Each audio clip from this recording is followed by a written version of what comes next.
Thank you for your presentations before. Thank you, Jaime, for moderating the panel. It was an easy task, I can tell.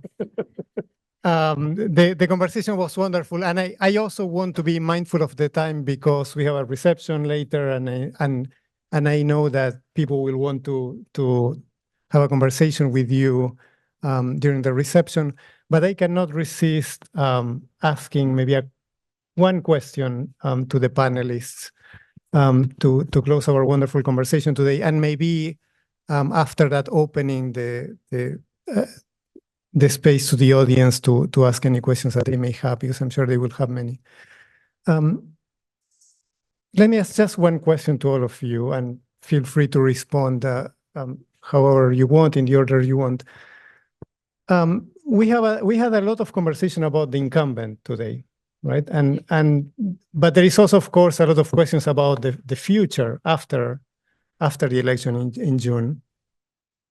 And some traditions seem to be back, right? And one of the traditions that seems to be back is the tradition of the DAS, so that is the strong endorsement of an incumbent from an incumbent to a presidential candidate that has a natural advantage and is likely to win, right? And so in that sense, the advantage of that system is that it creates continuity in terms of policies and so on, right? And for what we have seen, some of the, say, economic policies that the official candidate is proposing seem to be conservative policies, or have a profile that seems to continue the position of the government.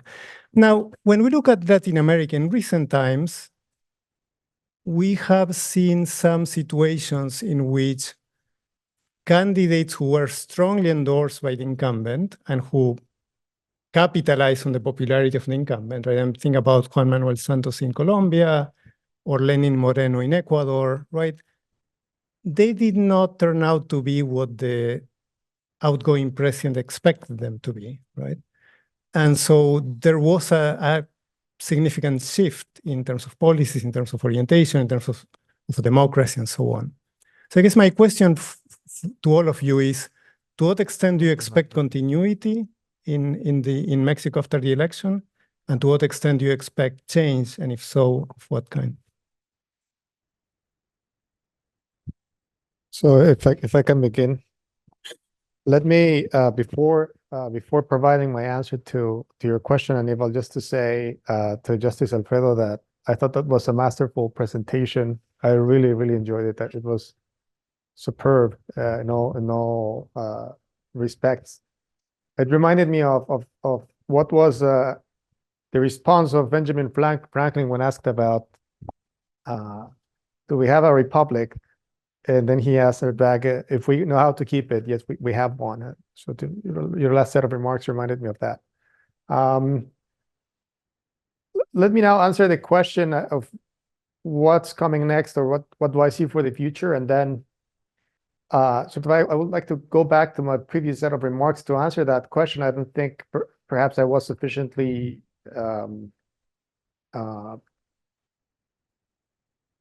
I wasn't able to communicate my thoughts at first. So I guess to me the challenge is in not only what's coming next immediately after this election, but in what's coming next in the next decades. And that boils down to, I guess, the question of what are the checks and balances that need to be put in place to inoculate the judiciary against change. I guess that's, to me, the most important question, right? That to some extent is beyond the current political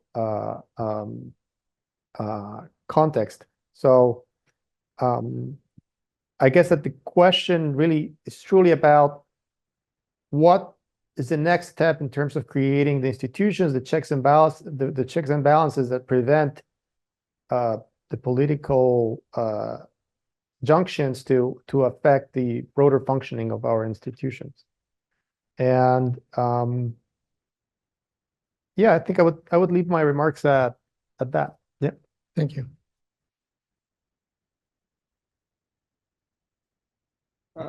I think we'll know the day after the election. If it's a landslide victory, we will go one way. If it's not, we will go another way. We've had one-party rule for 70 years. Maybe we'll have one-party rule for another 70 years. We don't know that. Everybody takes for given democracy, and it's not a given. Democracies can be lost. A lot of people don't, the younger generations, for example, don't know what it's like to live with hyperinflation because they haven't seen it for 30 years. And it's very difficult to tell somebody that has grown up with democratic institutions that those democratic institutions can be lost. So I think what route the country is going to take is going to be a decision that's going to be on the ballot box this next election. And depending on how people come out and vote and how the election turns out, I think what Pepe was saying is true.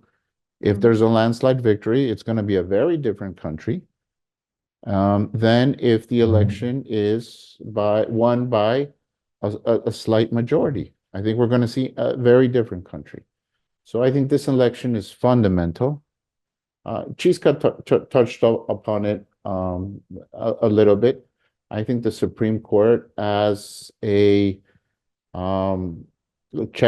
institution checks and balances, I think it's coming close to having run its course if Congress does not reach a balance.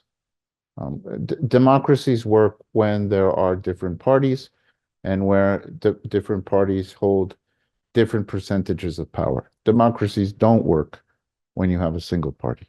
Mm-hmm. So I think we'll have to wait and see what happens after this election. Thank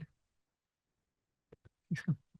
Yeah, my hope is that Claudia will be Lenny Moreno or Santos. I mean, she seems so different in many ways from López Obrador.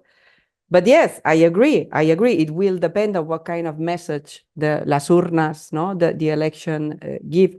But it is very difficult that she just can copy on what Andrés López Obrador has done, because much of the things have been so difficult actually politically, and the incoherencies and everything. Incoherencies are not coherent from what you have said is very important, like he's touching on something. That's the coherence of what, but this political operation, I think, will be very difficult to reproduce by Claudia, even if he wanted to do it.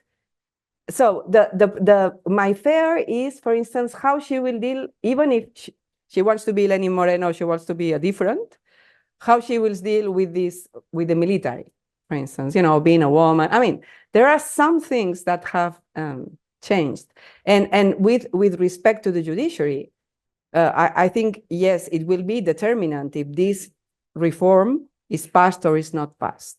If it's passed, I don't have capability of prediction, but I think it will be a chaos. If it doesn't not pass, then it is more interesting, because even if Claudia appoints a guy or a woman that joins, even if the Supreme Court is finally captured, well, because of things that have been happening in the judiciary and in civil society, I think maybe we will start to see that the interesting things in the judiciary are happening at other levels. And like the Supreme Court will be less important, but Claudia also will be less reckless with legality. But yes, many things are up to see. But I think Claudia is so different in personality that it will be very difficult that just copies on the receipts. So let's hope that. No? Thank you. It was cathartic to listen to Chisca. Let me introduce just a little bit, just a note about the uncertainty on the election, because I do think that the election result is uncertain in terms of who wins. So you have, I think, a set of convinced voters, and the numbers are quite surprising. So we lost in 2018. the PRI was in government and there was no alliance. We did not get along with each other.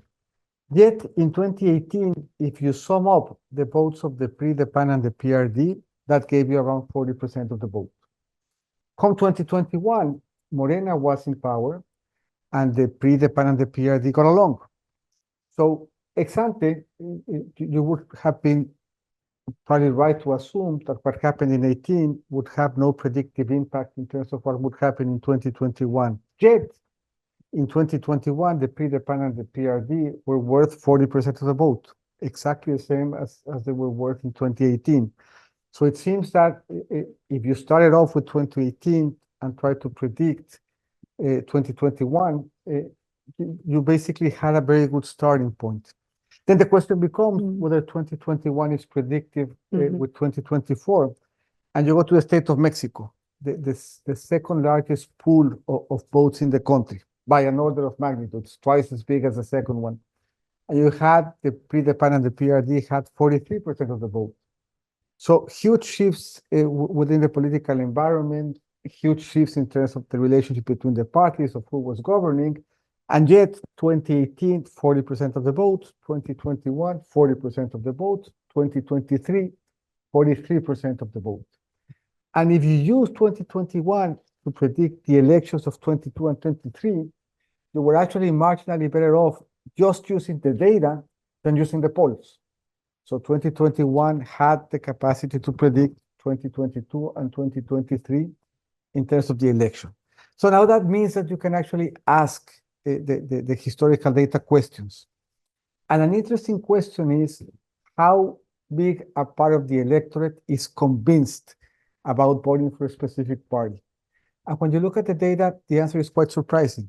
You can divide the votes of the parties by those that are convinced about the party, those that are convinced about the leadership, those that have done well under their party.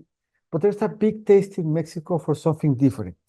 So if one goes back to 2018, where, by the way, I'm kind of surprised that Chisca was surprised because she shouldn't have been, just as she shouldn't be surprised next time we meet here after the election if somebody wins by a constitutional majority and then you try to rationalize she's going to do what she said she's going to do. And I'll be an associate professor. Yeah, both of us will. No? But you can divide the Morena vote specifically by those that are convinced about Morena and those that wanted something different in 2018. And the numbers are not small. You know, everybody remembers conversations in some, those of you that are Mexicans, no? Well, some people like me, some people like Ricardo, but in every conversation, somebody said, well, let's give Andres a chance. He deserves it. It's his third time around. Wow. No, or people said, well, you know, the PRI and the PAN are just the same. Let's go get rid of them and bring somebody different. Or people would say, we just can't do worse. No, and everybody was a witness to a conversation similar to that. So now come 2024. Some people have done very well on the Morena. They feel validated by their choice. They chose right, they're excited, and they're willing to vote for Morena again. But then there's the people that wanted something different. Now, who are they going to vote for in 2024? Now, the decision is surprisingly different. Claudia, who poses, I think, her argument very, very well, basically says, I'm identical to him. But both of us taken together, the movement is different, and we need more time. Now, that's a difficult argument to pose. It's an argument that's sophisticated. She's doing it the right way. That is what she should do. I mean, the people that are happy with Morena, if Claudia came out and said, well, I'm different than him, because the people that are happy with Morena would not vote for her, they would vote for somebody else. So Claudia's playing it by the book. We're the same. The movement is different. We need more time to provide the second level of the fourth transformation. Again, that's a contrived argument to make, but if you look at the polls, it seems that many that wanted something different might actually be able to consider giving them more time. Xochitl, her argument is difficult as well, because she has to go out and says, I'm different, even though I'm supported by the historical parties. Again, that's a complicated argument to make. She is different in the following sense. If you look at the pool of talent for a Mexican presidential candidate, you were typically Secretary of State, a governor, head of your party, or leader of your parliamentary bloc. That was the pool of talent that you typically had. In some cases, you were all of the above. But in no case in recent history were you neither of them. President López Obrador was head of his party and the ruler of Mexico City. So the way to access power in Mexico was through bureaucracy.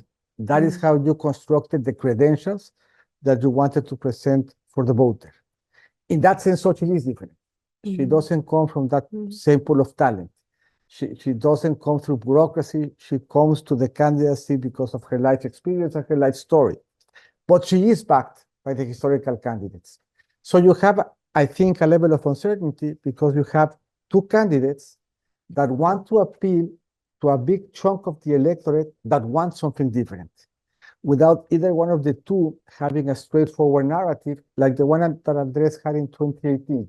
So I think that introduces an element of uncertainty in terms of what will happen with the election. You have a couple of months to vote, and you have two contrived arguments. My impression is that whoever makes the best case in terms of them being different is the one that's going to win. Having said that, and I go back to what I said before, we should not be surprised. They are telling us what they want to do. They are putting it down in writing. They have that platform. They campaign on that basis. If you watch the campaign speeches, give me 2/3 majority and I will give you the courts. So saying, well, I don't know, maybe she wants to be, I gaze at her soul and I see something there. No, it depends on the Congress is the like. But not just the Congress. Yeah. This is what you're campaigning on. So going back and saying, well, she's campaigning, but she doesn't really believe what she believes. She does not really going to say what she's saying. And then coming back here, I'm surprised that this happened. Me está regañando. Doesn't just cut it for me. So, short answer, it's going to depend on what happens. I don't think the election is open and shut. I think that the campaigns matter, and I think there's a big chunk of the electorate that's trying to decide which of the two candidates is different in their view. But what I don't think there's any debate on is there's two different projects. And the projects are clear cut. And you're basically choosing, pro-business, pro-citizen, pro-government, pro-technocracy and autonomy, pro-government. And that's the two ways that the country will go. The decision will depend, the direction will depend on who the majority of the people vote for. And therefore, we shouldn't be surprised in terms of being able to predict what will happen as soon as we know how people vote. And I would not dare regañar in any way, shape, or form. No. Thank you. Let's take a couple of questions from the audience, because I'm sure there are a few, and then I will ask you to offer a few quick answers so we can go to a reception, please.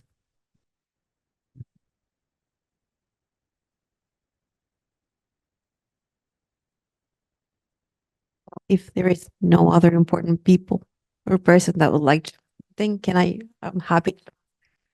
So I'm only familiar with Article 3 of the Constitution of Mexico. That's just about education. So I've been following the whole history of the article and all the different reforms.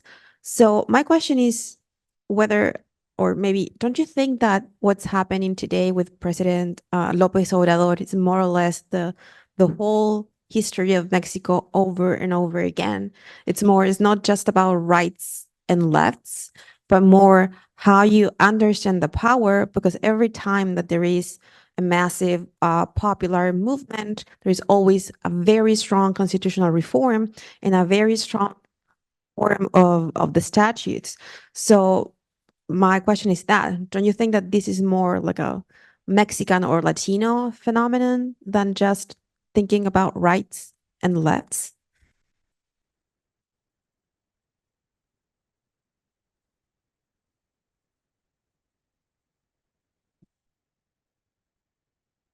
Thank you. So my question is, I mean, I'm in the process of putting my thoughts together. I'm getting my MBA. I got my law degree back in Mexico, and I feel a little bit frustrated because I'm in the process of getting responsibility and real responsibility in life and do a real impact back in my country. But it's still in the process of getting there. I'm 29. What happened? Where did we get lost? Is democracies can be lost, and we don't know what's going to happen in the following month. But at some point, we're going to be in your position, and we will need to make decisions. Where did we get lost? How did we reach this? What like this happened? I think we got one more question.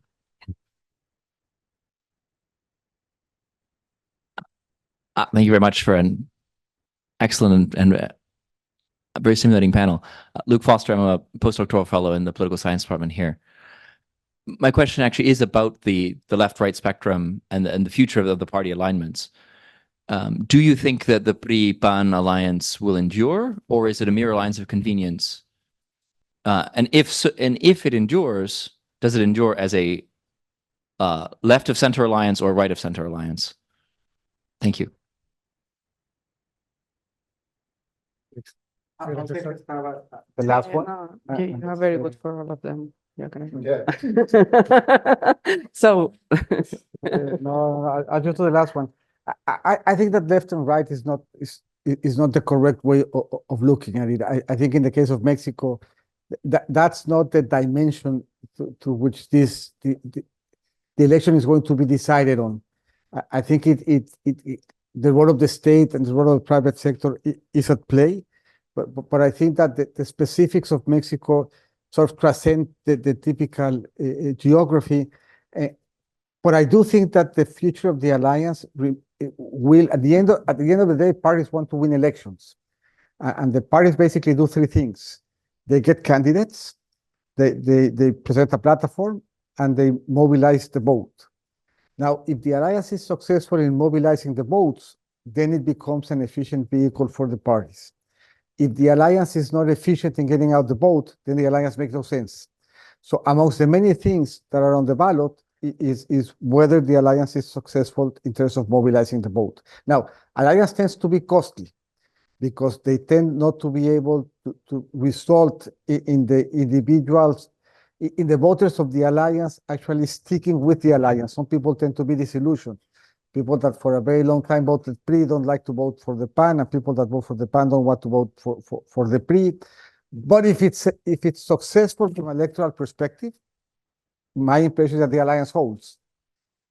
If it is not, my impression is that the alliance makes no sense. And your question was very hard because we don't know what position you want to be in when you grow up, whether you want to be a minister of the court, unemployed,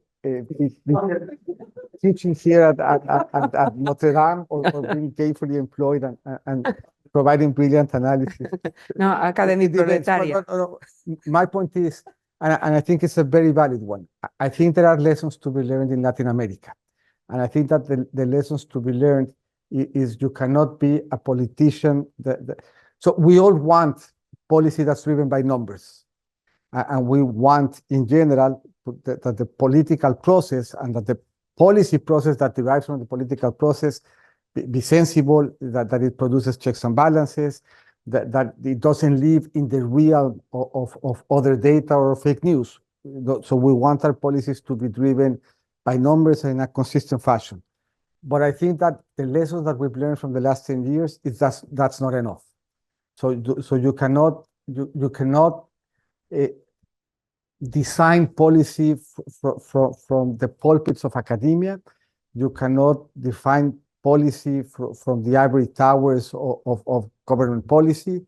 You cannot define policy without coming in touch with the people that are going to be affected with them. And I think that many of these populist regimes bring to the forelight many different ways that you actually do get in contact with people. And I think that the sweet spot is designing policy that's good, and that's popular. I think a bad equilibrium is a policy that's popular but bad, but at least understanding why it's popular gives us an intuition that we can use in terms of designing better policy going forward. And I think that that's where we're at. I think that the sort of the tragedy for Latin America is that we were not able to provide hope and results. Some alternatives have been put forward in terms of policy. It's not obvious to me whether Latin America is going to be better after that, but it's not obvious to me that we have learned the lessons. So if we come back here and says, well, you know, they did a terrible job, let's go back to where we were before, then we did not learn the lessons of what happened.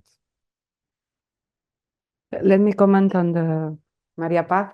Well, for me, your question is a very nice invitation to revisit the relation between politics and constitutional change in Mexico. That exactly, it's beyond, you know, like the politics of right or left. The interesting thing is to see whether what I consider to be like the traditional pattern in this matter has been maintained under López Obrador or not. Probably not. The traditional pattern for me, I don't know if Jaime agrees, but you know, Mexican politicians would use constitutional amendment to buy short-term legitimacy and expecting not to bear a lot of the costs, in the sense, I mean, this was how we got these wonderful things in the Mexican Constitution. Basically, because politicians would say, let's put this wonderful right in here, let's put, the Article 1 was like that. They had no idea what respect, fulfill, and guarantee would mean, you know, like indivisibility or nothing. They didn't know, like, and then they expected the courts not to enforce this thing. And then suddenly the judiciary like grows in importance, and all these provisions take a life of its own and actually work as a constitution. So this has been like very prominent for me when I see your question is interesting because yes, I think the relationship of this last administration with constitutional change is not exactly the same. So, but I can answer how it is, but your question is very like, you know, provocative of the need to go into it. Thank you. Any final comments? Can I offer some thoughts? I have very much enjoyed this conversation. I guess that to me, one clear absent from it was the high levels of inequality that prevail in Mexican society, and that to some extent explain what we're going through. So going back to your question, Santiago, I think it's clear that the failure of the elites to share prosperity more broadly and to manage to increase educational attainment levels and providing a clear path toward prosperity for the average person is what underlies what we're going through. And so in a way, to me, it is a twofold problem. I tried to make it clear in my remarks, in my initial remarks. To begin with, it is a problem of creation of checks and balances and institutions and specific norms and policies that are able to hold in place what exists. And second, it's also of first order importance to create the policies and the avenues for the most appropriate avenues, if you wish, for a distribution, which in Mexican society shouldn't be a taboo word. It should be fairly simple and obvious that should happen. So that I'd like to close with. And I'd just like to thank the organizers for having invited me. I learned a lot during this panel. I agree with the comments. You should publish your paper. It was brilliant. It was elegant. And it was very, very insightful. And so I feel very privileged to have been here. And I thank you for inviting me. Thank you all for joining us today. This was wonderful. And thank you to our friends at the Universidad Panamericana for this opportunity.